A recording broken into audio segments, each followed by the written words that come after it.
Movie की शुरुआत में हमें एक आदमी दिखाया जाता है जिसका नाम जैक होता है, जो देखने में काफी रूखे स्वभाव का मालिक लगता है। इसकी लैंडलेडी इसे किराया लेने आती है। जैक इससे पूछता है टाइम क्या हो रहा है। वो कहती है 2 बजने वाले हैं। जैक पूछता है कि आज तारीख कितनी है। वो कहती है 4। जैक पूछता है कि आज फ्राइडे है। वो कहती है आज मंगलवार है बेवड़े, लगता है हफ्ते पुरानी उतरी नहीं तेरी। इसके बाद जैक एक जेरेमी नाम के लड़के के पास जाता है जो कि जैक के लिए एज इंटर्न काम करता है। जैक उससे एक पैकेज लेता है और अब करा के अपने फ्रिज में रख देता है। अब इस पैकेज में क्या है ये आपको आगे पता चलेगा। दरवाजे पे नॉक होता है। जैक दरवाजा खोलता है तो कोई लड़की खड़ी होती है जो कि एकदम जैक को देकर वहां से चली जाती है। इसके बाद जैक आराम फरमा रहा होता है। दरवाजे पे नॉक होता है तो वहाँ 2 चोमू बदमाश खड़े होते हैं। उनमें से एक पूछता है सुना है तुम जेरेमी से मिल रहे हो। ये कह के जैक को पंच करके घर के अंदर आने की कोशिश करता है। जैक उसे बाहर धकेल देता है और उनके मुंह पे दरवाजा बंद कर देता है। वो दोनों दरवाजा तोड़ के अंदर आ जाते हैं। चोमू बदमाश फिर से जैक को पंच करता है। जैक कहता है बस कर, गुस्सा मत चढ़ा। वो फिर भी नहीं रुकता तो जैक पकड़ के उसको निचोड़ देता है और दूसरा बंदा गन फायर करता है। गोली जैक के हाथ पे लग जाती है और ब्लीडिंग भी होती है, लेकिन लगता है जैक को कोई खास फर्क नहीं पड़ा। अगले दिन जैक रेस्टोरेंट में बैठा होता है जहाँ वो अक्सर आता रहता है। वहाँ की वेट्रेस जिसका नाम कैरा होता है जैक को लाइक करती है और वो उसका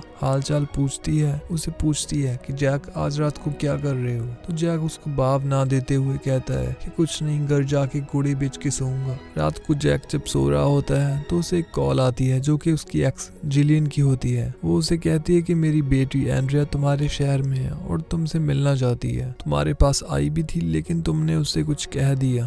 वो भी शराब में डुबकियां लगा रही होगी। जैक कहता है मैंने उसे कुछ नहीं कहा, मैंने बस दरवाजा खोला और वो मुझे देख के भाग गई। जिलियन कहती है वो तुम्हारी बेटी है जो कि 19 साल पहले उस अंधेरी रात में तुम्हारी गैर हाजिरी में पैदा हुई थी। जाओ उसे अपने घर लेकर आओ। जैक एक बार में जाकर बारटेंडर को एंड्रिया का हुलिया बताता हुए पूछता है तो बारटेंडर बताता है वो किसी मेलमैन के साथ चली गई जिसका नाम टिम डेल होता है। जैक उसका एड्रेस निकाल के उसके घर पहुंचता है और वहाँ एंड्रिया जैक से मिलती है और कहती है आप देखने में काफी डरावने हो पापा जी, इसलिए मैं भाग आई थी। जैक कहता है मुंह बंद पुत्र, चुपचाप घर चल। दोनों रेस्टोरेंट में बैठे होते हैं। वेट्रेस कैरा आके उनका ऑर्डर लेती है और पूछती है वाह तुम्हारी बेटी भी है, मुझे तो पता ही नहीं था। जैक कहता है मुझे भी अभी ही पता चला। अगले दिन जैक जेरेमी से उस पैकेज के लिए मिलने ही आ रहा था कि वो 2 चोमू बदमाश जेरेमी को अपने साथ ले जाते हैं और जैक भी इनका पीछा करता है। जेरेमी को एक जगह ले जाकर ये दोनों उसे मार रहे होते हैं। जैक भी वहीं आ जाता है और जैक उनको कहता है कि मुझे जेरेमी से कुछ काम है। जैक को मोटू पंच कर देता है लेकिन जैक उसको पकड़ के उसकी आंख में अंगूठा घुसो के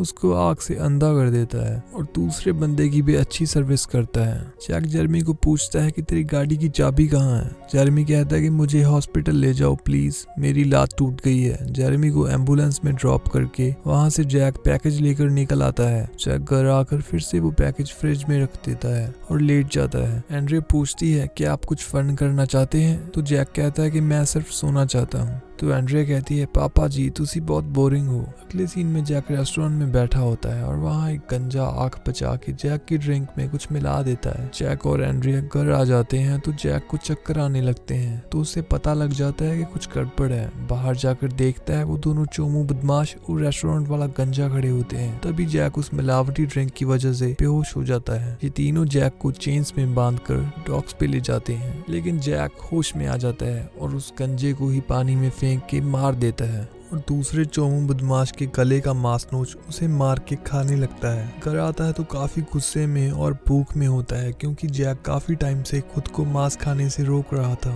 अब घर आके एंड्रे को वहां से भगा देता है। अगले सीन में जैक भटकता फिर रहा था, भूख में कब किसी को नोच खाए खुद पे कंट्रोल रखता है। फ्रस्ट्रेटेड जैक इधर उधर भटक रहा होता है और कुछ टीनेजर्स से टकरा जाता है। वो टीनेजर्स उसको बुरा भला कहते हैं और कहते हैं ज्यादा हो रहा है तेरा, यहीं के यहीं ठोक देंगे। जैक भी थक कर कह देता है कि कर लो जो करना है। इसी दौरान जैक को गोली भी लग जाती है पर कोई ना, जैक तो अमर है ना। जैक घर आके उस गोली को निकाल रहा होता है। उसको एक कॉल आता है कि तुमने हमारे बंदों को मारा है इसलिए हमने एंड्रिया को किडनैप कर लिया है और इसी बीच जिलियन को मार दिया है और अगर तुम आधी रात को डॉक्स पे नहीं आते तो एंड्रे भी अपनी जान से हाथ धो बैठेगी। जैक इसके बाद रेस्टोरेंट आ जाता है जहाँ वो कैरा से मिलता है। वहाँ कैरा का बॉयफ्रेंड आ जाता है जो कि रेस्टोरेंट के बाहर तमाशा कर रहा था। रेस्टोरेंट की वेट्रेस पुलिस को कॉल लगाने लगती है, लेकिन जैक उसके हाथ से फोन पकड़ के कॉल काटते हुए कहता है कि मैं संभालता हूँ इसको। बाहर केरा का बॉयफ्रेंड उसे तंग कर रहा है, तभी जैक वहाँ आ जाता है।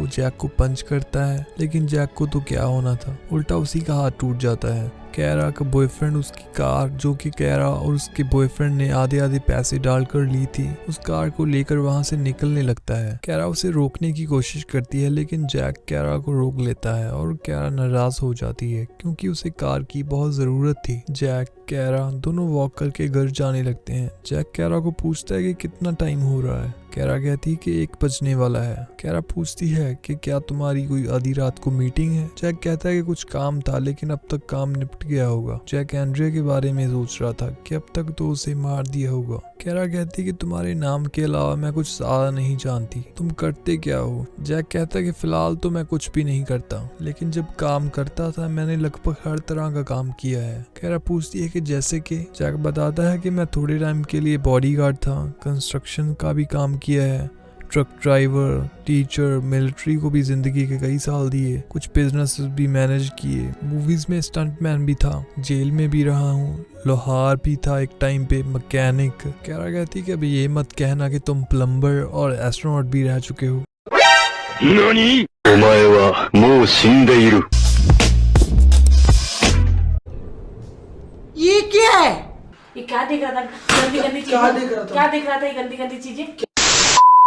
कैरा बताती है कि मैंने बिजनेस की स्टडी की है, लेकिन पैसों की वजह से एज वेट्रेस नौकरी कर रही हूँ और अपने पैरों पे खड़े होके अपनी कॉफी शॉप खोलना चाहती हूँ। कैरा का घर आ जाता है, वो जैक को हक करती है और जैक भी उसे हक करता है, लेकिन जैक को फिर से खून की प्यास लगने लगती है। वो एकदम कैरा से दूर हो जाता है और वहाँ से चला जाता है। घर आके फ्रिज में से वो पैकेज निकालता है जिसमें कि खून की थैली होती है, जो कि वो जेरेमी से मंगवाता था क्योंकि वो इंसानों को मारना नहीं चाहता था। इस थैली से वो जब खून पीने लगता है तो वो थैली एकदम नीचे गिर के फट जाती है और खून फ्लोर पे गिर जाता है। जैक खून का इतना प्यासा हो जाता है कि फ्लोर से खून को चाटने लगता है और वहीं से इकट्ठा करके ग्लास में भर के खून पीता है। अगली सुबह जैक एक बार में पहुंचता है टॉम से मिलने, जो कि माफिया में था और जैक उसके लिए बॉडीगार्ड का काम करता था। वहाँ सिक्योरिटी वाला बताता है कि टॉम तो मर गया, उसका बेटा एलेक्स सब संभालता है। वो अंदर जाके एलेक्स को पूछता है कि क्या तुमने किडनैपिंग करवाई है किसी एंड्रिया नाम की लड़की की। एलेक्स कहता है कि नहीं, मैं नहीं जानता किसी एंड्रिया नाम की लड़की को।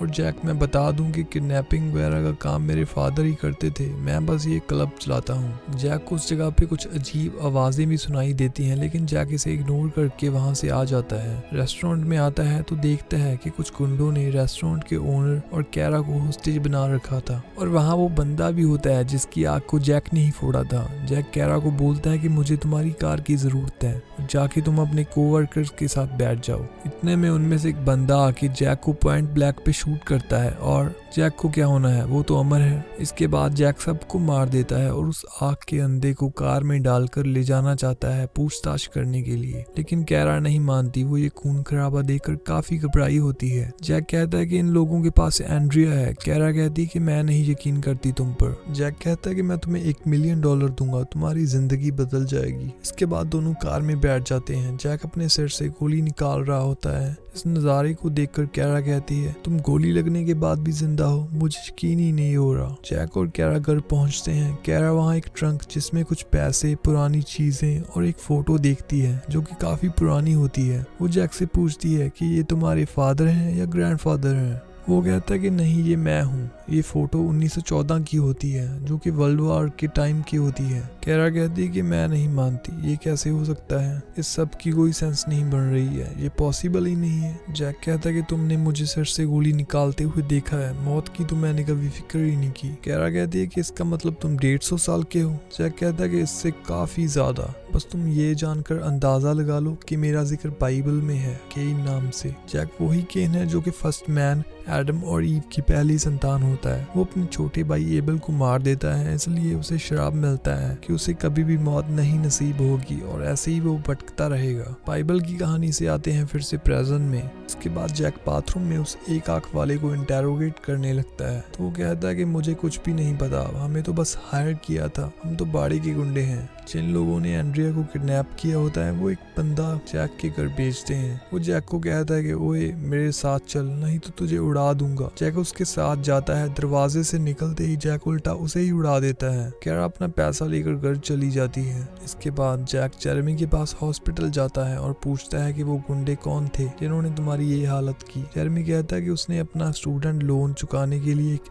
एलेक्स नाम के बंदे से लोन लिया था, उसी ने वो गुंडे भेजे थे। इसके बाद जैक कैरा के पास दोबारा आता है कि मुझे तुम्हारी हेल्प चाहिए, एंड्रिया को बचाने जाना है, इन केस कुछ उल्टा सीधा हो गया तुम तो होगी ना उसके साथ। कैरा नहीं मानती तो जैक उसे एक पैसों का बड़ा डफल बैग ऑफर करता है कि तुम्हारी आने वाली पीढ़ी को काम नहीं करना पड़ेगा अगर तुम मेरी हेल्प करोगी। फिर क्या था, कैरा पैसे को देखकर फिर से मान जाती है। इसके बाद दोनों उस लोकेशन पे जाते हैं जहां एलेक्स का बार होता है। जैक उसके बॉडीगार्ड को पेलता हुआ अंदर घुसता है। वहां एक बंदा शॉटगन से जैक को शूट करता है, लेकिन जैक को क्या होना है, वो तो अमर है। इसके बाद एक और बंदा ट्राई करता है जैक को मारने की, लेकिन जैक को क्या होना है, वो तो जैक एलेक्स के गुंडों को मारता हुआ एलेक्स के पास पहुंचता है और एंड्रिया के बारे में पूछता है कि देर ना लगाओ, जल्दी बताओ। एलेक्स छाती पीटता हुआ कहता है कि ये क्या हो गया, बजाने चला था, अब तो मेरी ही बैंड बजेगी। इसके बाद एलेक्स की थोड़ी बैंड बजती है। जैक को पास वाले रूम से आवाज आती है जिसके दरवाजे के सामने बुक शेल्फ रखी होती है। उसको हटाता हुआ रूम में जाता है तो एंड्रिया वहीं होती है, पर काफी बुरी हालत में, उससे ठीक से चला भी नहीं जाता। इसके बाद जैक एलेक्स की लात तोड़ देता है ताकि वो वहां से भाग ना पाए। जैक एंड्रिया को उठाकर बाहर ले आता है और कैरा से कहता है कि इसे हॉस्पिटल लेकर जाओ, मुझे कुछ काम निपटाना है। एलेक्स जैक को कहता है कि ऐसा क्या कहूँ मैं तुमसे कि तुम मुझे छोड़ दो। जैक कहता है कि मैंने तो 9-10 साल के मासूम बच्चों को भी बिना किसी वजह से मारा है, तुम्हें क्या लगता है कि मैं तुम्हें छोड़ दूंगा। जैक पूछता है कि ये सब क्यों किया। एलेक्स कहता है कि तुम स्पेशल हो, तुम पे गोली का भी कोई असर नहीं होता जैसे किसी आम इंसान पे होता है। जैक कहता है कि तुमने एंड्रिया को मारा पीटा ताकि मुझे हर्ट कर पाओ। एलेक्स कहता है कि सही समझे। पता चलता है कि जैक ने एलेक्स के फादर का मर्डर किया था, इसलिए एलेक्स ये सब कर रहा था जैक को हर्ट करने के लिए। जैक एलेक्स को कहता है कि मैं तुम्हें मारने वाला हूँ और बता दूं कि तुम्हें उसके बाद खा जाऊंगा और तुम्हारा खून पीऊंगा। इसके बाद कैरा वहां आती है कि जल्दी आओ, जैक एंड्रिया को कार तक ले जाने के लिए मेरी हेल्प करो। जैक कहता है पर, कैरा कहती है पर क्या, तुम्हारे लिए इससे ज्यादा इम्पोर्टेंट क्या हो सकता है। एलेक्स भी रोता हुआ कहता है कि प्लीज जाओ और मुझे बख्श दो। मूवी हो जाती है यहाँ खत्म। Thanks for watching, do share if you like the video, और हाँ, do subscribe the channel by the order of the Peaky Blinders.